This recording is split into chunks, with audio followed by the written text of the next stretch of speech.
Hey, good morning, everybody. I'm Ryan with Propelio. Today we've got another episode of Grant, Teach Me Something. Yeah. Yes. Today is going to be a fun episode. It's going to be heavily reliant on your participation. Everything here at Propelio that we've done here in the studio is always about, hey, hashtag join the conversation. Mm-hmm. This is very much one of those episodes. What we're going to do is really hone in on your deals, kind of analyze what you have kicking. Maybe it's something that you have kicking right now. Maybe it's something you had a year ago and you think you messed up, and maybe you walked away, maybe you should have walked away, whatever. The point of this is we need you to jump in the comment section, give out the basic details.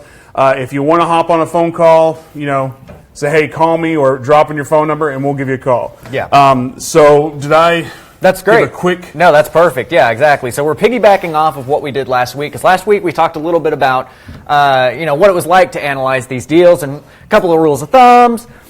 And then... Thumbs. Okay. We got 2 thumbs. Got a rule for each one.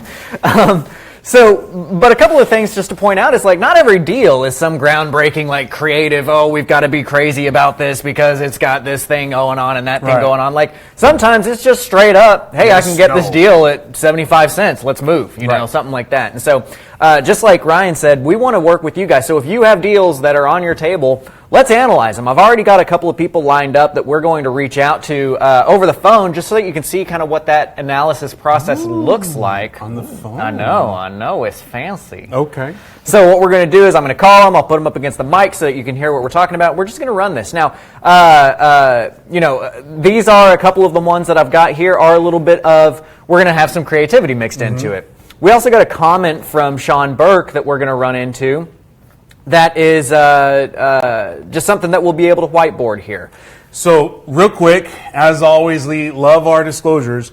Neither one of us are realtors, neither one of us are attorneys, and neither one of us are financial planner, consultant persons. Right, yes. This is for entertainment purposes only. It sure is. Hello, Lacey. So, Lacey Allen Janka, I think I'm saying it right, was one of our wonderful contenders for this morning. So she was ready to go. But what we're going to do is I'm going to reach out to a couple of people here. Now, the first person that we're going to reach out to, his name is Chris. And so I put a post out this morning on a couple of the Facebook groups. And let me just kind of derail for a second here and just say it's a really good idea to get out there and join these Facebook investment groups around the area. I resisted it for a very long time because to me, my Facebook was a place where I went with my friends and I didn't want to talk to any of you on it. But I have opened up and now I'm seeing it's really, it's cool. There's a huge community of other investors out there that are really, doing their best to help each other out. And just like we want you to join the conversation here, you can join the conversation there. And I posted up asking people if they had deals they wanted to run. And that's kind of where we came to this. So I'm just going to dive right in if that's cool with you guys. And I'm going to call, and part of doing a live episode is, they may not pick up, but we will see. Where do you want me? Taking notes? Yeah, so what we're going to do is we're going to end up whiteboarding all of this stuff. Woohoo! So I'm calling Chris. Hello? Chris, this is Grant Kemp. How are you? Good. How are you doing, Grant? I'm doing well, man. Hey, are you watching the live episode? Because you're on it. Yeah. You're on it now. Awesome. That's awesome. Okay, so hopefully you guys can hear. I'm not getting very much volume out of this. Out of my speaker here. Usually it's Samsung.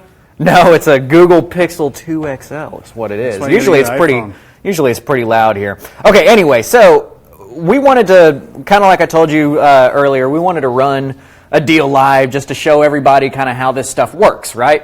And so that's what we're going to work on now. We're going to run this deal. We're going to kind of get some numbers in front of us and see if we can help some people understand what it takes to analyze a deal. That cool with you, Chris? Yeah, sounds good. All right, excellent. So, tell me a little bit about this. What's the overall, what's the deal look like overall, and then we'll just start kind of hammering out on some of the questions that we need answered. Yep. So this deal was listed as a pre-foreclosure. That's not an accurate description, but it's listed with a Realtor, and it's a 3-bedroom, 3-bath, 2,600 square foot, and they were asking $148. The ARV on this place, we ran a formal CMA through one of our agents in the area. It came out to 195. Cool. And then the rehab is about 80K. Okay, awesome. Now, did you get those rehab numbers yourself, or are you using a contract or like a subcontractor? How are you getting those rehab numbers?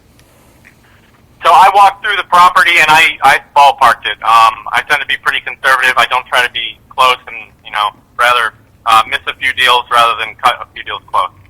Yeah, no, it's good. You always want to run conservative numbers, and that's one of the key points actually to analyzing these deals correctly. Is you always want to be conservative. We don't want to get aggressive with our numbers, because if you get aggressive and something gets messed up, then you're screwed, right? But if you're smart like Chris and you're conservative with your numbers, worst case scenario, you make your money, and then if anything goes right, you make even more money. So obviously that's the one that we want to go with. Now, you said it's incorrectly listed as a pre-foreclosure. What makes you say that? So it was on foreclosure.com. It listed as and normally those ones are the REOs or something about to go to auction, and this one they posted up as a rehab, and so we kind of caught it before it hit the market. It's on the MLS now. It's on Zillow now, but we got in there a little bit early. We talked to the broker, but then decided to go around him and just showed up at the seller's house and then got into a conversation directly with him. So we started to understand the situation. Okay, I got you. And what area are you in, Chris? I'm in Clovis, New Mexico. It's a pretty small town supported by a military base. Oh, cool. Clovis, New Mexico. So for anybody listening, Chris is in Clovis, New Mexico. Anybody watching here?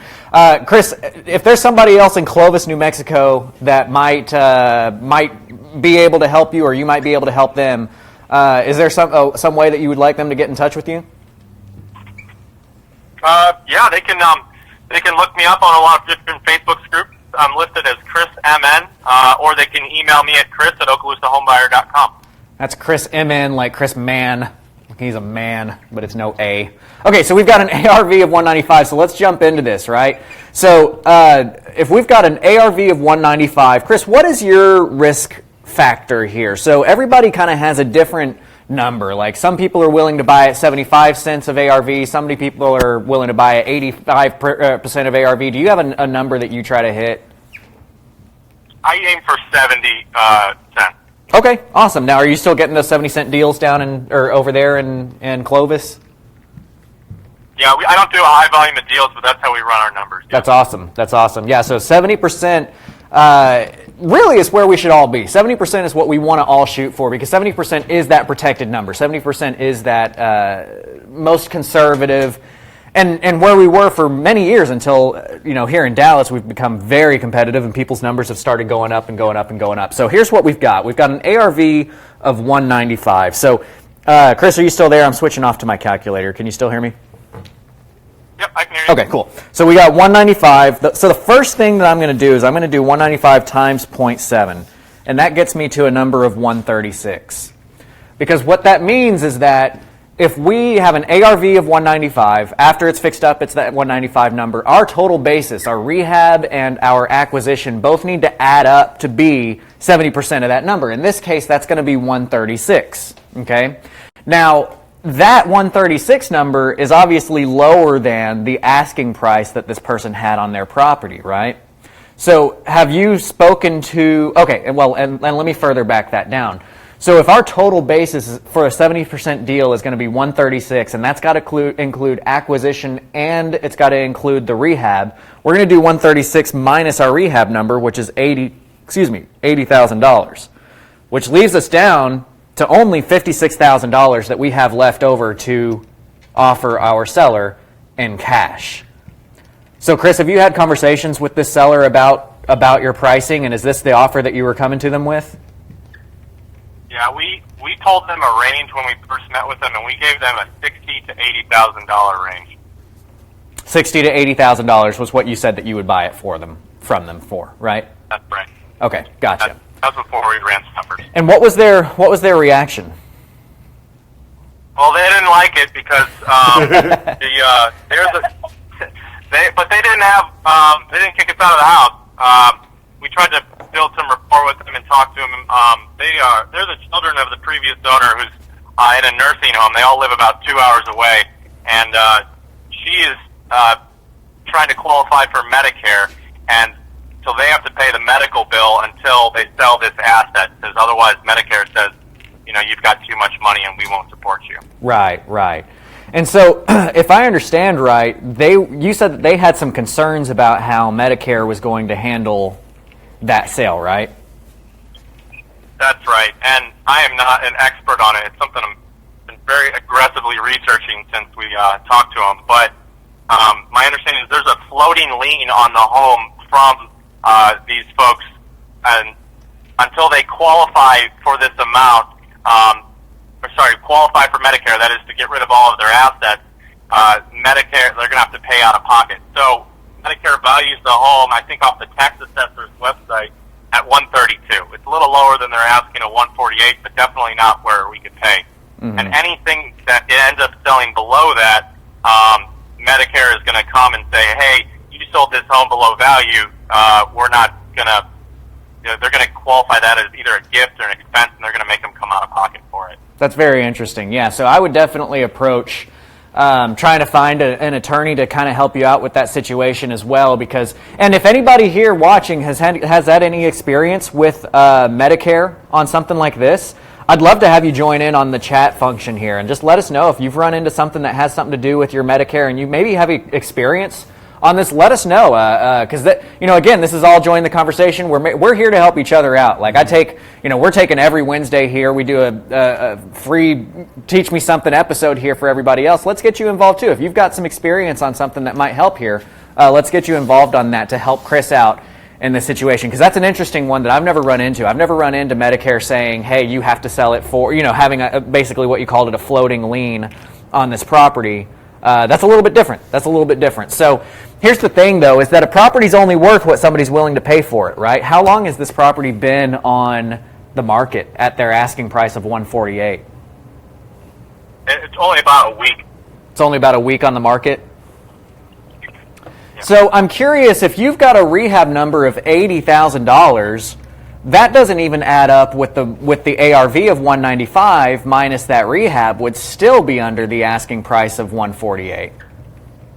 If you were to buy at $148 and put the 80% or $80,000 into it, am I understanding right that you would be at 167% of its which is more than double your target. Right, of its value. So my thought process is going to be, if I was approaching this with the seller, would be very much just pointing out to them, A, you need to have reasoning behind that $80,000 number. You need to really have a reason behind why you're saying that the rehab is going to cost $80,000. And that might even come down to if you have, are you a wholesaler or are you planning, what's your exit here? Are you planning to take it down yourself or what?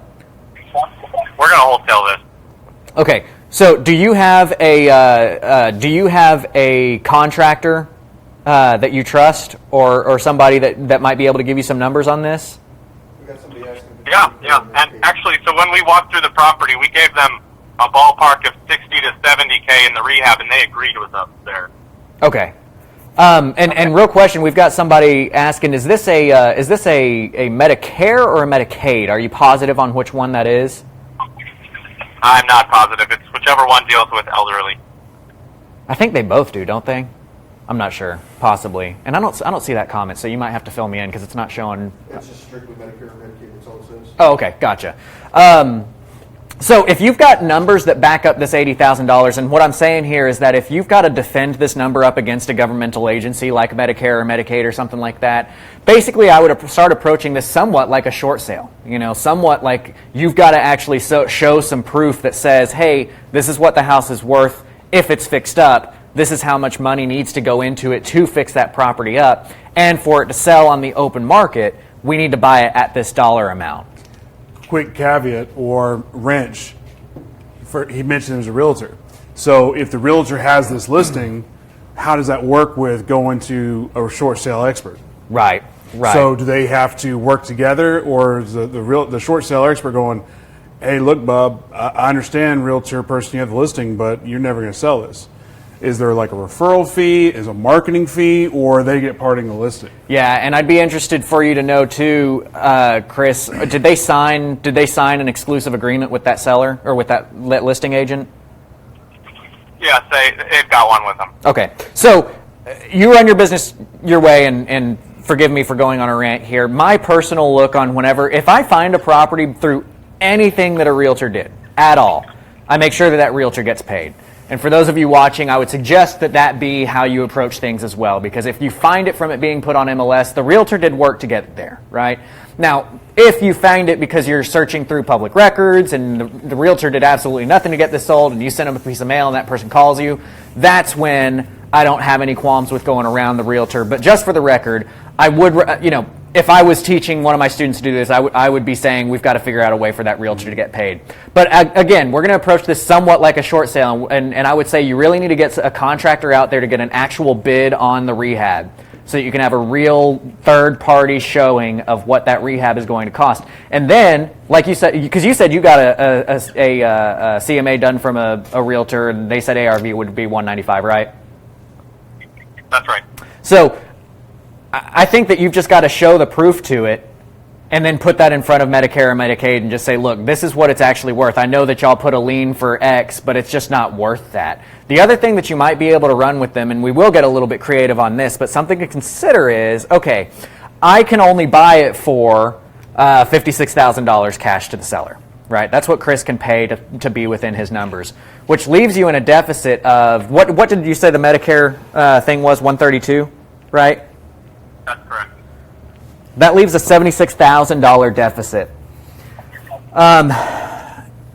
Again, it all hinges on these rehab numbers here. But is there a way for you to work some kind of second lien to the seller for that 76, to where you can take it down and give them cash of $56,000 at the closing table? Maybe you give them a second lien of the $76,000. That it's like, if we can't get Medicaid to come down on their lien, if it has to stick at that 132, can you give the seller a second lien for that amount of money, so that if you turn around and you fix it up and you put it on the market, does it make enough sense for you to sell it in that way, pay off the second lien to get to that 132 number, and give you any money in between? Now, obviously, if the rehab really is 80, that doesn't make sense.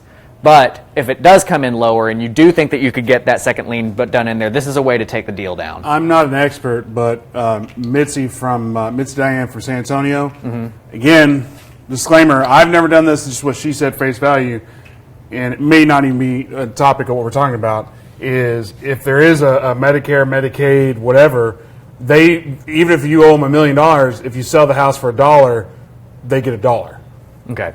So just because they owe, again, this is, I have zero experience, just what I hear on the show here. Even if they're owed 132, if you sell it for $1, they get $1, and there's no crazy deficiency. And that would actually line up, because IRS liens are similar in that way. Like, if you got a lien on a property for IRS and it's a non-homesteaded property, and you sell it and you don't have any profit from it, then you don't have to give the IRS the rest of the money. They will detach that lien. So I would say, knowing my experience with the IRS, that you can detach those liens if they're not making a profit, and hearing that that's what Mitzi's saying, that would probably be something for you to look into on that side. Yeah, definitely do some research and due diligence. Yeah, talk to an attorney on that side of things. But there's a couple of ideas. Say again over? Call Medicare. Call Medicare directly on that. So, just for those of you who are watching, right, if we're analyzing this deal and we want a cash deal and we're trying to buy at 70 cents, what it boils down to is we've got to buy it at $56,000. This, at face value, if you were to just pick up a piece of paper with this deal on it, doesn't look like a deal, right? Because you can't buy it at 56 if they want 148 and they're not willing to come down. But if you can get that Medicare thing dropped off, like we talked about, similarly to the IRS, to talking to Medicare, and proving to them that your rehab numbers are what they are, that the ARV is what it is, you should be able to get that to drop off through talking to an attorney around town, and then maybe you can pick up this deal that other investors have passed up on because they just saw the face value and they threw it away. And then on that note, maybe there's a marketing fee that you can pay them that's not, I'm not a lawyer, I'm not telling you to do anything shady, but there's something to look into there. Well, Chris, I'm interested to know how this turns out. Can you keep us up to date? I'd like to keep in contact with you and kind of see where you end up with this. If you've got plans to talk to an attorney or anything like that, and then specifically seeing with Mitzi's suggestion, are you able to get that lien dropped off when the sale price is under what the lien amount is for? That would probably be something I would start looking into. Yeah, absolutely. I'll keep you guys informed.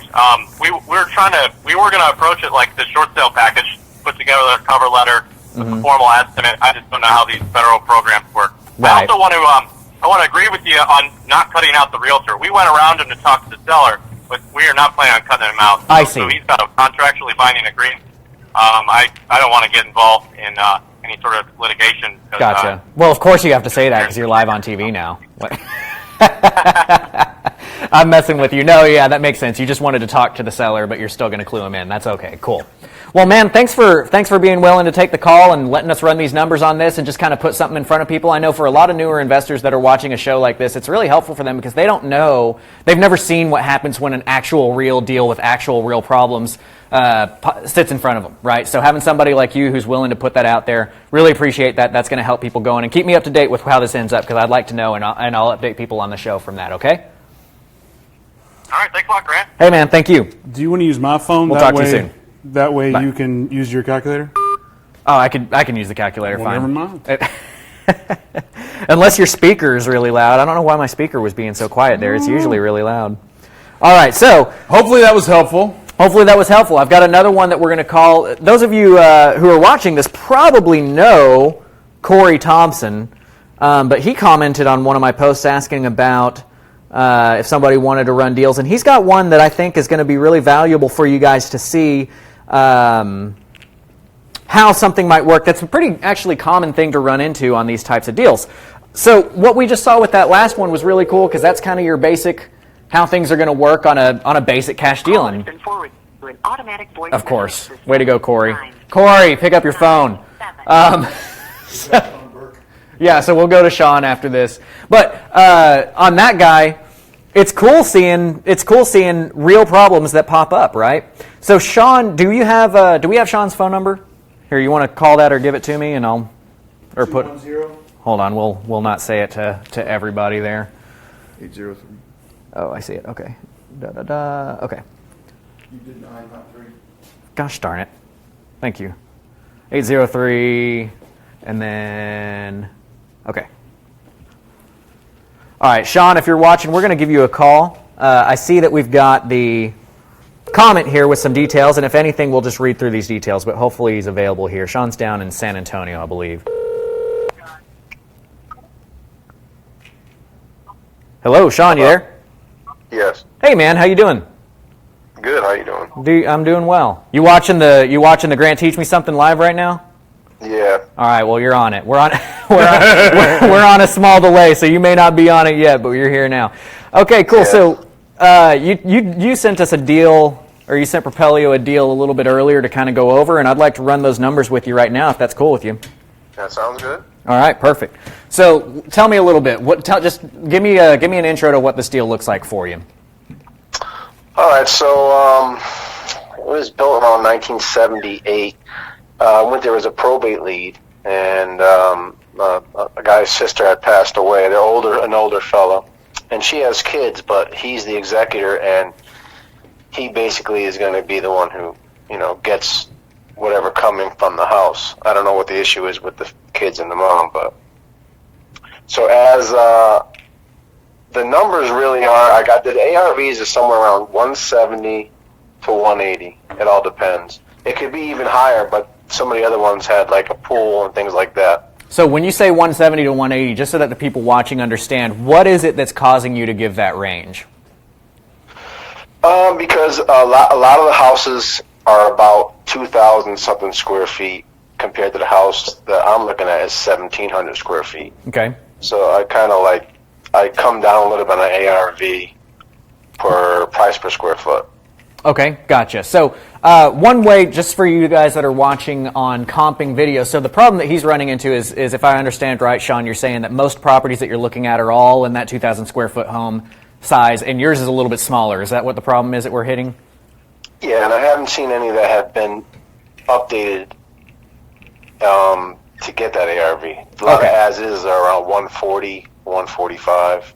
Gotcha. But, so in your comps that you're running, you didn't run into anything that was fully updated and everything was bigger than your house. Is that what I'm hearing?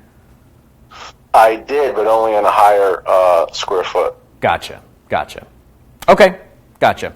Well, so typically for those watching who may not have been big into comp running yet, and Daniel's got an awesome software out there, Propelio.com obviously is where you can go to get these comps to actually get MLS information, but you've got to look at within like 10% of your square footage up or down. So his house is 1,700 square feet, and to go 10% above that, we're really only at 1,900, and he's saying all the rest of his houses are at 2,000 square feet. So it does make it a little bit of a challenge to get your ARV here. And then the second thing is that on these houses that were his size, they're not fully fixed up. And so he's getting 140s on the sales on those, but they're as-is houses. So he doesn't really have good comps to go back. Now, part of a good deal analysis is you cannot I'm going to say this, but I don't really mean it. You cannot overthink your ARV. You cannot spend too much time making sure that you get that number right before you buy it, because that is what everything hinges on. And if you get those numbers wrong through using something because you're silly and you're going to Trulia and just looking at their number rather than going to Propelio and actually getting comps, then you're setting yourself up for failure. But for now, we're gonna assume that Shawn, which he has done all the work. And basically, when you say 170 to 180, is that saying, hey, if I put carpet in and laminate and Formica, I'm going to get 170. But if I decide to put in some granite and some hardwoods, I'm going to get 180. Is that kind of where your range is coming from? I'm going to say the granite and the carpeting and updating the cabinets and the vanities in the bathroom and the flooring. Okay. So, but I guess what I'm getting at is what's going to make you say that you're going to get 170 on a rehab versus getting 180 on a rehab? That would be the question that I would have in my mind. So are you saying if I put granite in and hardwoods, I can get 180, but if I do carpet and Formica, I'm going to get 170? Is it something along those lines, or are you just kind of shotgunning and saying, well, I think I'm going to get anywhere from 170 to 180 regardless of what I do? Well, the CRM that I got back, I got a 175, so I kind of basically said 170, 180 on different pricings that I saw on the houses available. Okay, so what amount of rehab would you be putting in to get that number? Dollar-wise? I'm going to say 25 grand. Okay, so you're going to put in $25,000 to get that. Yes. Okay, so what do we have an asking price from our seller? Have you talked to the seller? Oh, you said you have. What does the seller say that they want? Have they told you that? They won't budge off telling me anything. They want to hear my number first, and they also, of course, I got other competition, so they're going to want to hear others' numbers. Yeah. So here's one of the cool things that I've got for you negotiating-wise, and this is something that I use all the time, and I'm going to give you guys this trick right now, which has really helped me convert appointments and really helped me get to a point where I'm getting in front of those people and they're trusting me on my numbers. So here's the thing. I buy my houses at like 75%. That's my max when I'm buying houses, 75% of ARV. Therefore, what I mean is if the ARV is $100,000, I will spend up to $75,000 on the rehab and the acquisition, right?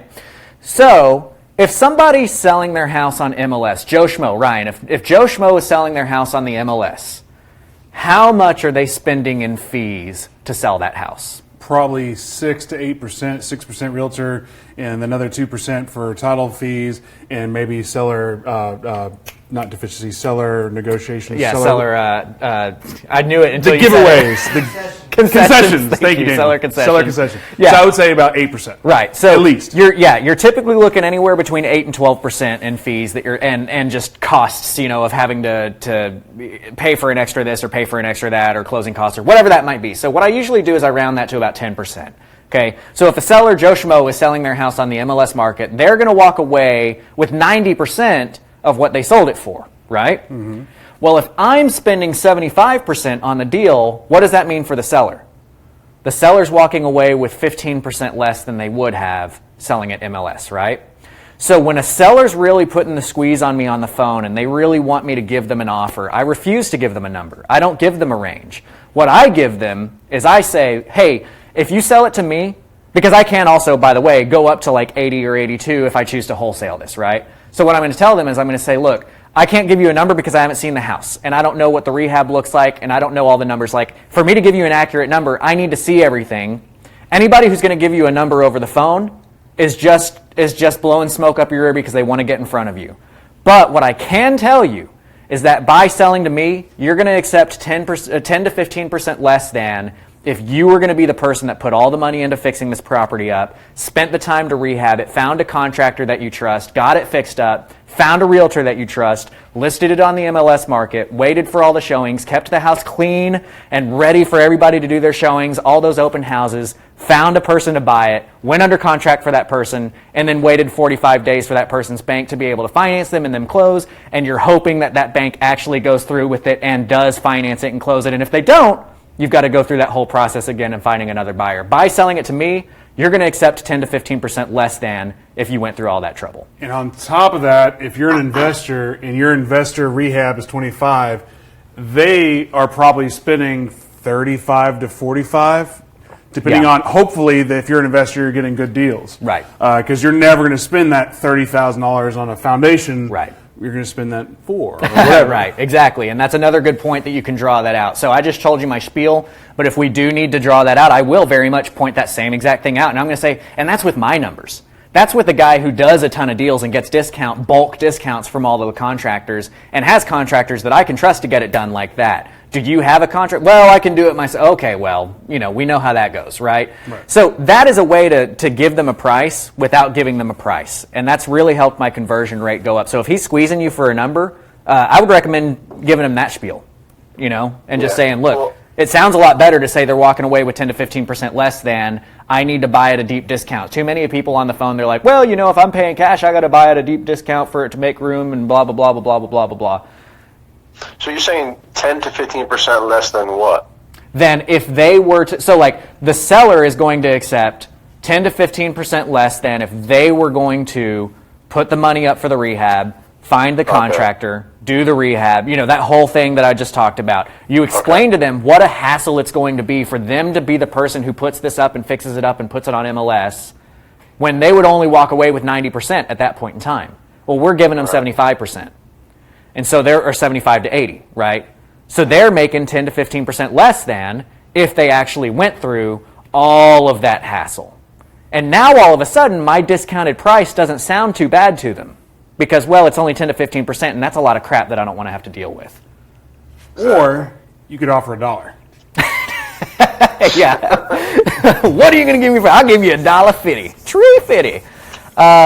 Hey, and Chris, if you're still watching, Tyler Waldrop has put a comment on here for some information about the Texas Medicaid Estate Recovery Program. So that's very cool. Thank you, Tyler, for looking that up and throwing that out there. Although he's in New Mexico. Well, but Medicaid should be... Oh, this is the Texas website, yeah.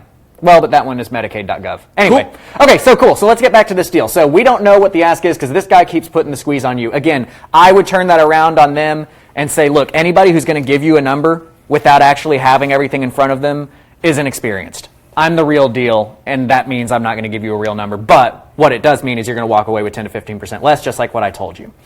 So let's run our conservative numbers. One of the things I said with Chris earlier is that we want to always run on the low end because our worst case scenario should be that we're making money. And then if anything goes right, we make more money. So what we're going to use is we're going to use this 170 as our ARV. Okay? And Shawn, what is your buy criteria? I say I buy at 75 cents. What do you buy at? Well, I like to do 70%. You like to do 70%. Okay, what's your max? Right. I'd say 75. Okay, cool. So if we're going to create our offer, we'll run it at our conservative one and see if we can get it that way. So 170 times 70% is going to be 119. That's what we are going to have as our total basis, okay? 119 is our total basis. Now, we said that we've got a $25,000 rehab, right? So that means that our maximum allowable offer would be $94,000 to the seller. Right. 94 grand. Now, if we ran it on the 75 cent mark, that's going to change to 102. So our offer range is going to be anywhere from 94 to 102. That's going to be where our cash offer range is to them. Now, you can give them that range. Psychologically, there is a benefit to doing ranges, but really only when you're going to list when the low end of the range. Let me put it this way. Studies have shown that if you're interviewing for a job and they say, what do you want to make for this? And you want to make $50,000, If you say, I want to make $50,000 to $75,000, the employer is going to give you 50, and they're going to feel like they got a deal. Right. That's when ranges help. Ranges do not help when you want to buy it at the low one, and you give them a range of your low and your high, because they're going to hear the high and they're going to forget that low number that you ever said. So one of my negotiating tips for when you're approaching this is to only give one offer at a time. When you're actually getting to that point that you're going to give them that cash offer, you only give them one number, and you hammer that number, and you try to get that number until they say no. And when they say no, that's okay. No is good. No is very empowering. People like to be able to say no, and a lot of times I encourage them to say no through some other trickery just so that they get no out of the way. But once they've said no, then we're going to say, okay, well, that obviously didn't work for you. What does work for you? And now that you've spoken first, they will give you a number. They will give you an ask. And then you can see if you can fit that inside of your range. If that's under 102, awesome. If that's above 102, what you're going to do is you're going to say, okay, hold on, give me a second, let me run some numbers, and you're going to spend the next 3 to 4 minutes in silence looking at your piece of paper, writing numbers, and making faces like this. And then writing and going, and then you're going to give them this number, and you're going to say, look, this is the best I can do. 102 is the best I can do, and this is why, right? And now's when you start giving them your proof. Now, I always walk into every appointment with my laptop with me because I never lie about my ARV. I always tell my seller what my ARV is going to be, and this is one of the reasons why they choose to sell with me versus somebody else is because I don't BS them. I don't go in there and be like, well, this house is crap. It's only worth $150 when I fix it up. Because they may have already had a realtor tell them that it's worth $175. So whenever I come in and I give them my 102 number and they're like, man, that's so low, I had a house up the street sell for $190, I can pull out my computer and I can show them exactly why I'm pulling $175. And I'm going to walk them through the entire process of what it takes to get that ARV, right? Another random tip, because one thing you always got to consider is you got to be holistic with everything. Is at the very beginning he did say there was a probate and there is heirs, right, and there is an executor. But if there's 4 heirs, or there's 5 heirs, people psychologically want that 20. They want that 25. So if there's 4 heirs, you don't even have to do the 102. Do the 100. Mm-hmm. But conversely, if you're offering 98 and there's 5 heirs and everyone's going to get 23,750 or whatever, they're going to be like, okay, come on now, just round it up to 25, right, or round it up to 20. Or you can even round down to 25 or round down to 20. Yeah. So that's just something to think about in terms of, if there's heirs, because again, cool, 100,000, but if you're one of the heirs, you're probably thinking, what's my cut? Right. I don't know. And that's true. That's true. That's a good way to think about that too. Now, you did say that this guy's the executor. There were other people involved in it, but you didn't really know what their relationship was in this deal, right? Well, I do. It's his nephews. So the person who passed away was his sister, and she had 2 sons, and one of the sons actually lives in the house. So he said, and one son got a bunch of money, like cash, from the probate, but they were, they weren't really a family anymore. She didn't talk to him at all, but she got the money. She was trying to stop that from happening before she died, and it was too late, and he still got the money. But there's another son that lives in the house, and he's going to give him some money. Now, what does the will say about the house? It's the brother, the older man that is the executor, and the guy that's he's the heir to the house. So the kids are not heirs to the house. So does the will specifically just say that the proceeds of the house go to these 2 people, or does it just say it just goes to him? The estate? He's going to give money to the kid himself. Just for being nice. Okay, gotcha. But you're talking to the guy that it goes to. Right. Okay, and he is also the executor. He is the executor. Okay, yeah, so you're solid. You're in a good position. So that's what I would say. We start with the 94. We let him say no. We see his offer. We make our faces while we're writing stuff down on the piece of paper. Then we give him our max offer of 102, which is still that 175 or that 75%. Then if he says no, we're going to back it up by showing him how we got our ARV. We're going to back it up by showing him, I literally will walk them through my rehab and tell them all my numbers. And by the way, here's another nugget for you guys. When you're walking through the house with somebody, for those of you who know me, I'm nerdy and I put too much credence into this, and you can laugh at me if you want, but I always carry a flashlight with me, a really bright flashlight. This one's the Eagle Tac.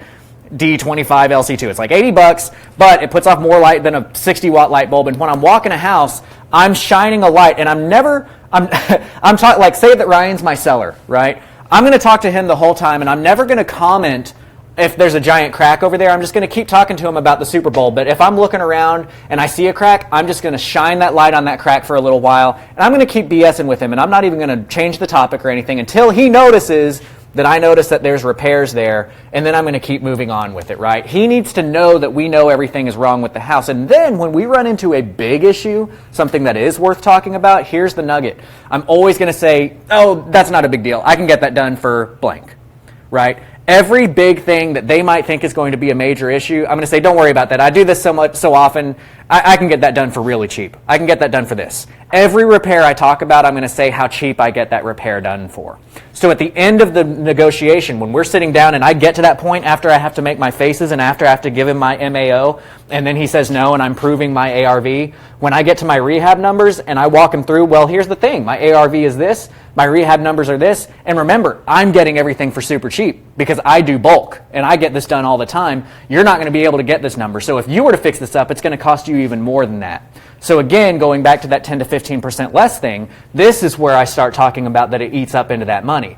So I'm going to recall the fact that I told him that 10 to 15% less on the phone right at the end of the negotiations when I bring this up and say, you know, remember when I came out here, I told you were going to get 10 to 15% less on your deal by selling it to me. That's with using my numbers. This is where I bring that up. That's with using my cheap numbers. If you did this for your numbers, heck, you might only be walking away with 5% less by selling it to me.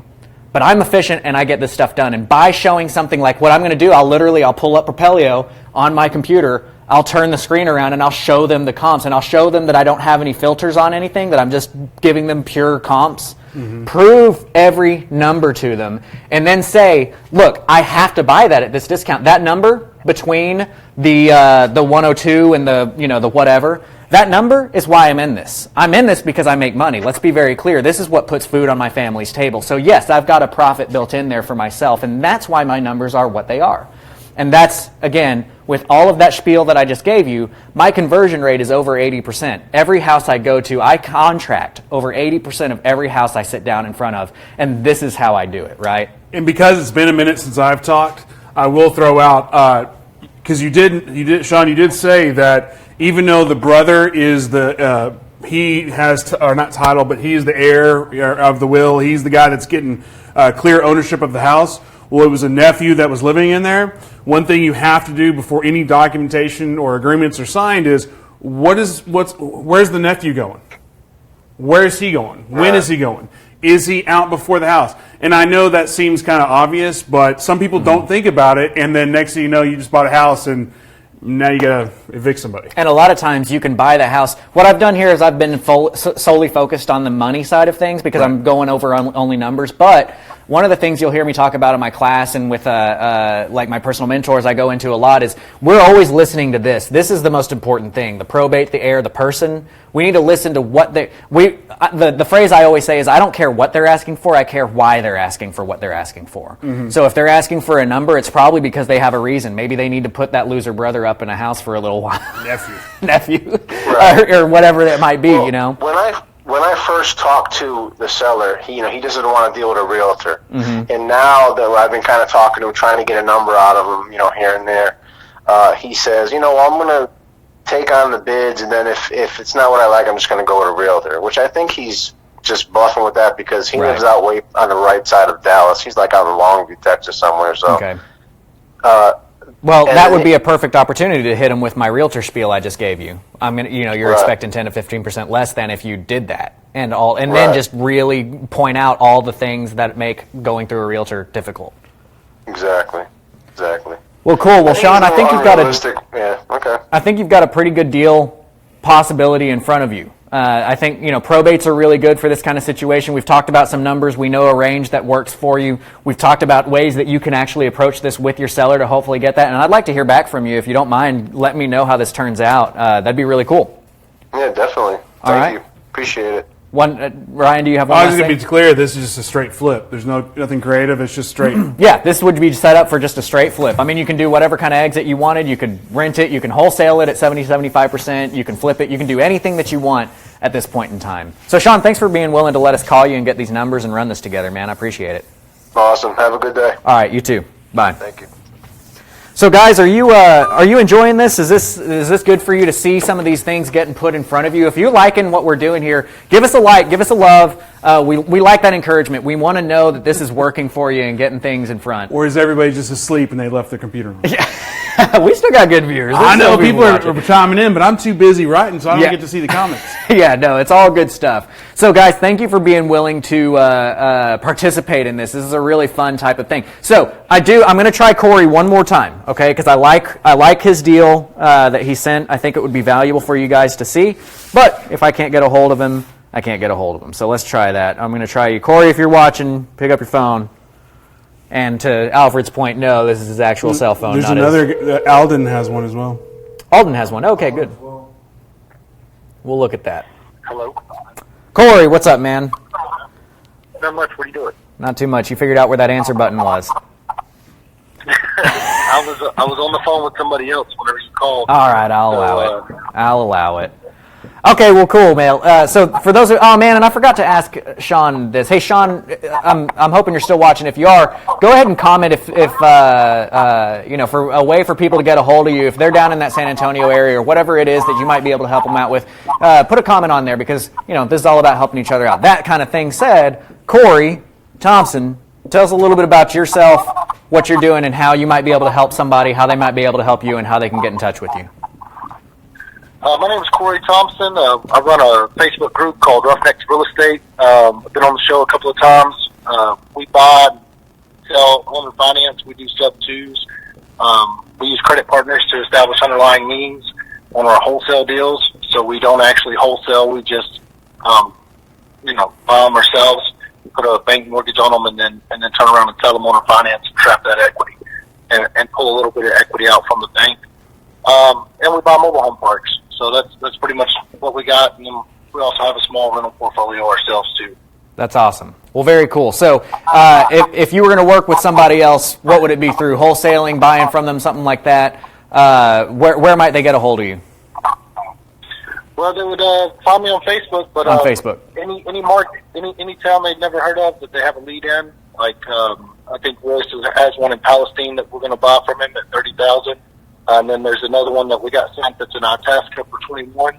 Those are the towns we like to operate in. Awesome. I love that quote from Corey. If you have a lead in a town you've never heard of, send it to Corey. Okay, so Corey, tell me a little bit about this deal that you've got going on. What's going on with this? So we bought a house in Bryan, Texas. We have a bank loan on it with a credit partner. We listed on MLS because we have $0 in it. Right now, we actually have I think we have about $116,000 in it.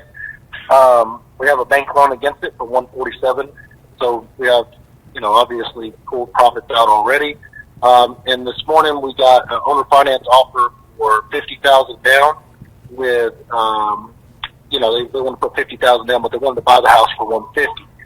So we already have an appraisal on it for $190,000, so we're kind of in the back and forth. But obviously, in a situation like that, if they're buying it from us for the amount of our underlying lien and putting $50,000 down, we have to make some moves on that. Also, they only want a 15-year AM, and our mortgage is for 20 years. So cool. It proves to be a challenge. So there's things you have to do, and I figured it'd be a great deal for you to break down and show people what you would do. If it was a sub-2 or otherwise. Yeah, this is a really good deal to look at. So we've done a couple of flips, right? The first two that we did were kind of flip, wholesale, kind of easy cash deals. This is one of those where we're going to have to actually do some number running and number crunching to see how we make this work. And you'll be surprised, sometimes you have to turn down what seems like a really good offer because it turns out to not be as great of an offer as you would have initially thought. So here's the thing. We've got a person who wants to buy at $150,000 with $50,000 down, right? That's what they want to buy it from us at for. That means that they're going to have a loan for $100,000. Now, Corey, have you talked to them at all about interest rates or anything like that as to what they would be paying? Yeah, Yes, we got them at 10% interest. So Okay. They are okay with that. Okay, not bad. So what we've got there is we've got a loan for $100,000, and it's at 10% on 15 years, which is 180 months. That means that their payment coming in would be $1,081.84.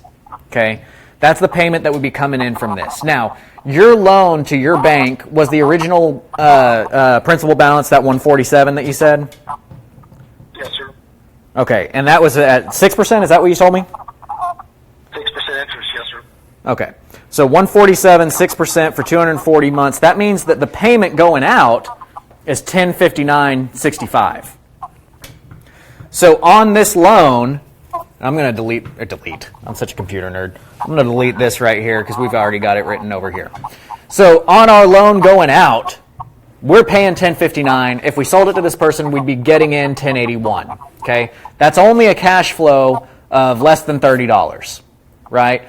But there's a $50,000 down payment. Does that make sense? And I'm going to tell you real quick right now, from face value, I wouldn't do this deal because you would have to take that 50 down and put it up against that 147 loan, which is going to end up, you know, you're going to have a loan here for 97 and their loan to you is going to be at 100.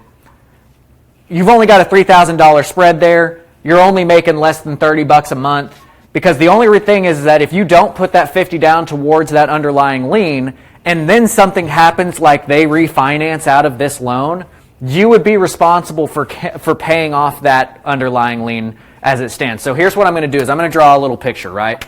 We have a first lien at 147. And now we're creating a second lien at 100. Okay? So if we just took this $50,000 and went to the strip club, that is going to leave it to where if this person refinances or they sell their house on the open market, we need to give them a release of lien. When we give them that release of lien, we also have to pay off whatever's left over on this first lien because it's in a primary seat. So if we just took that $50,000 and ran and had fun with it, then we run the risk of them paying this off and us having to come out of pocket $47,000. So you always want your underlying lien to be less than your wrap mortgage. Now, you can run that risk if you choose. You can decide, well, I'm going to let my underlying lien stay at a higher amount than my wraparound mortgage. But that is a risk that you're running, right? Because, like I said, if they ever need to pay this off for whatever reason, you're coming out of pocket, whatever the difference is. You're in a negative equity situation. You're upside down on mortgages at that point. So the smart thing is you take that 50 and you knock it down on your first so that you only have a $97,000 lien here. But now, even though they're coming at you and they're like, look, I'm a really good buyer. I've got $50,000 down and I want to give you 10% and I want to pay it off in 15 years. That's a phenomenal buyer. But it doesn't do you any good because you can't use that money. That money doesn't really do anything for you. You get $3,000 out of that in spread and you're probably paying that to a realtor for bringing the deal in the first place. So that becomes a difficult one to really make sense with that buyer, especially too the fact that you said that you've got an ARV of 197 on this guy, right? Wasn't that 197 you said? Yes. Well, we got a 190 appraisal in hand. So gotcha. So we're also giving up $40,000 in equity up front. Exactly. So you're giving up $40,000 in equity and you're not getting really anything out of it because that money would have to go directly to that underlying lien.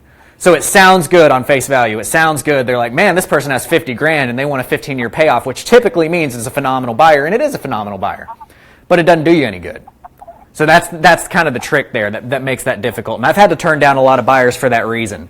Now, one of the other things that I do want to kind of go into is that we ran into a couple of different issues like this, right? We're upside down on our equity, but we're also upside down on our amortizations because this guy is a 20-year and this guy was a 15-year, right?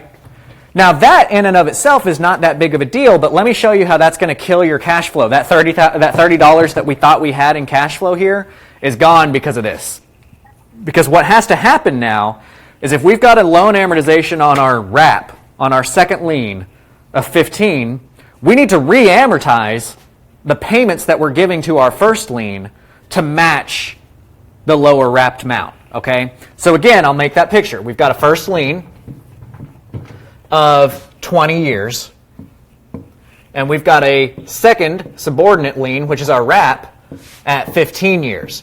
Now, just like when the buyer, if they were to, if we had this equity position like we were talking about earlier, and the buyer needed to pay this off, and we would need to pay off our first, same way, if it's an amortization, we need to make sure that our first lien is being paid off at the same time as this second lien is. Because when they pay me off, when they pay you off in 15 years, you need to provide them clear title. You need to give them that release of lien, and that comes with getting rid of that first lien. So it's as easy as, even, we're just going to run the same numbers. We're putting 147 in there, 6%. Still the 6%, but we need to make extra principal payments to that first lien in order to make sure that it's going to pay off at the same time as our second. So all you do there is you put the same numbers in. You're putting 147 in your calculator, you're putting 6% in your calculator, but now you're going to be putting 180 months instead of 240. And now, in order for you to match the time here, your payment is not $10.59 a month, your payment is $12.50 a month. So for you to make extra principal payments enough to pay off your first lien in 15 years, you have to pay about $90 more every month in order for that timing to match, which then puts you upside down and you've got a negative cash flow because they're paying you $10.81 and you're, not way more than 90, $290 more, is it 190? Whatever, my math is terrible. 190. You're paying $190 more. So now you're in a negative cash flow situation of almost, of basically $180. It's $191. Okay. So this deal, you've got a really good deal on in your hand with what you bought at. You bought right. You've got a good deal there because it's valued at $190. This buyer, I would not say is your buyer. So real quick though, this $12.50, is that with keeping the 50 down, or is that with putting the 50 towards this guy? That would be, that's a good question. That's a very good question. Thank you for pointing that out because I didn't count that towards putting that towards this guy. So if you did that, then that would change the story. You would have a $97,000 loan.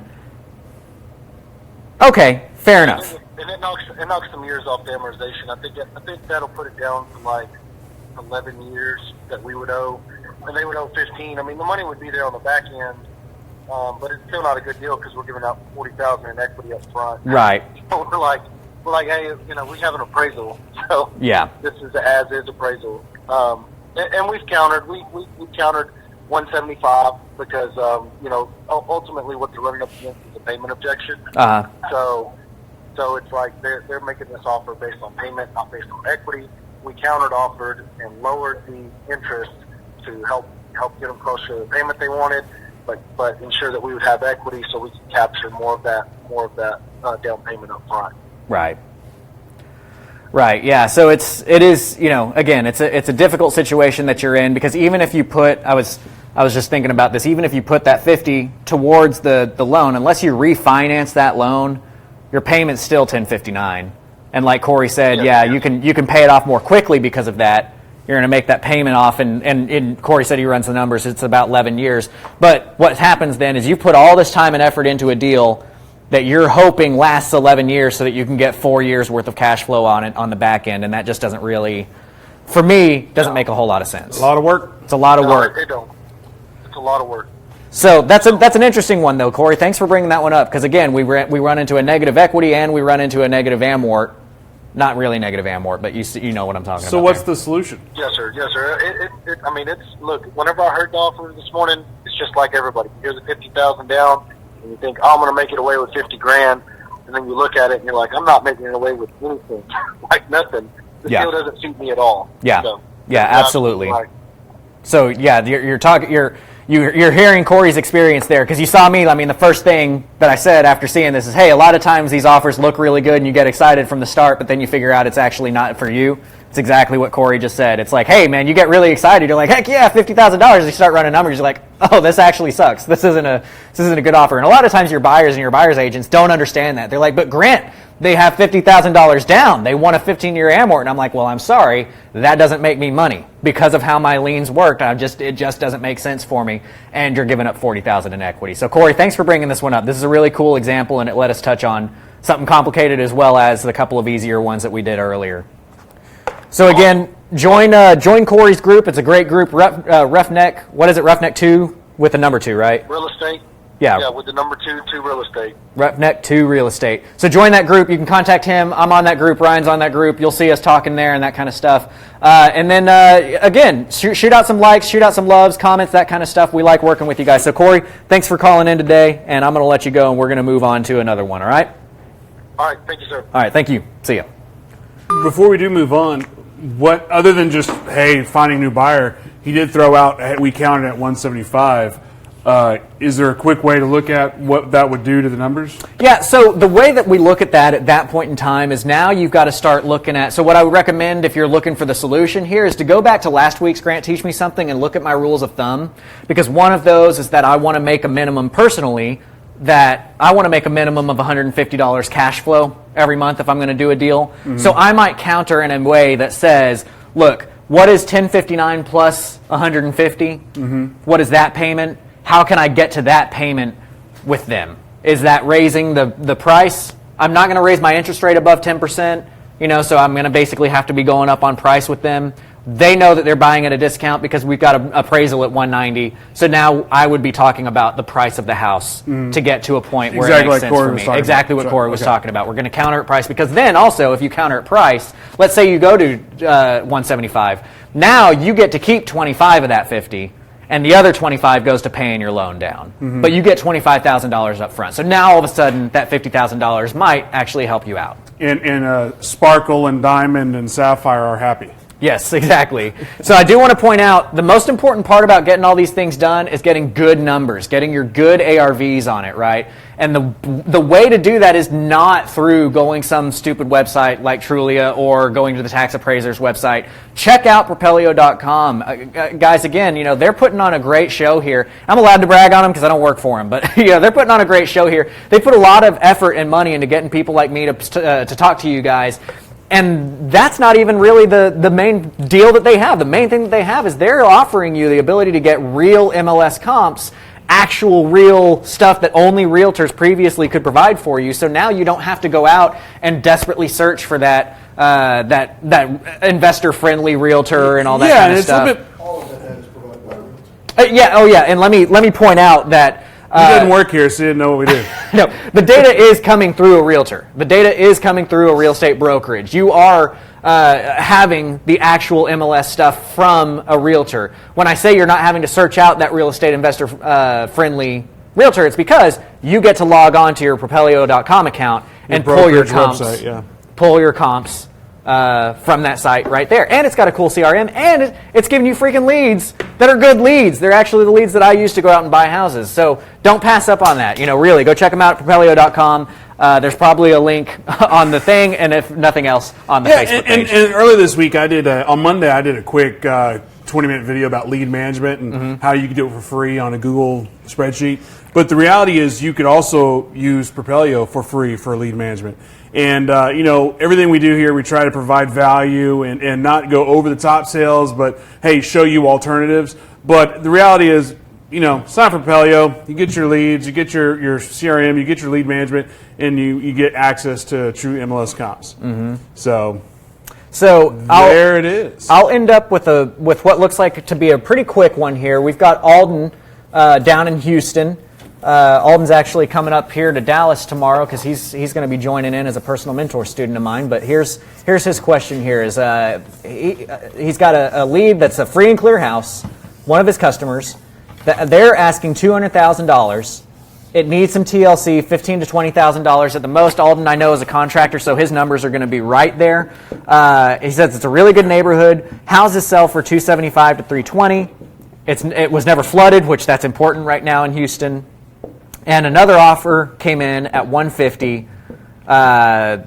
Seller says he, quote unquote, might let it go for $180,000. Okay, so here's kind of what we're looking at. We've got an ARV, after the house is going to get fixed up, it's going to be worth $275 to $320. Okay. Again, we're assuming that he's gone to Propelio.com, used real MLS comps for that. And so what we need to figure out is, A, what is Alden's risk tolerance? Is he a 75% buyer, an 80% buyer, a 70% buyer, whatever that might be? We're going to run off of the number of 75 cents just because that's kind of a middle range for everybody right about now. So if we look at that deal, and we're going to go off of our lower end number, the 275, because we know it can be 275 to 320.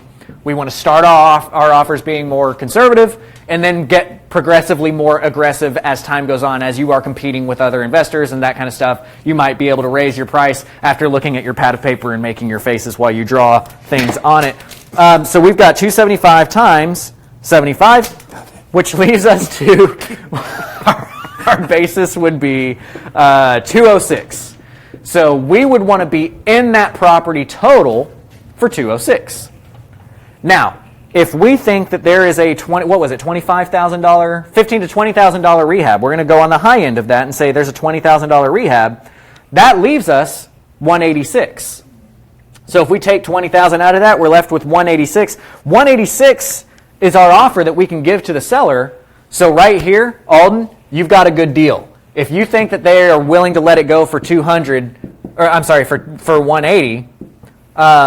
And they've got an offer for 150 on the table, as long as this number is right, you've got a really good deal right here. You should be able to convince them to get you that, or to go for that 186 if they're asking 200. And just for the record, if you gave them the 200 that they were asking for, that would mean that you would be paying a total of 220. And that is 80% of this 275 number, which is not a terrible deal. You can do deals at 80%. I don't necessarily recommend it. This is at the 200? That's if you give them the 200 that they're asking. Mm-hmm. So, yeah, attack that deal. If it's one of your customers and you have that ability to talk to them, you've got a deal on your hands.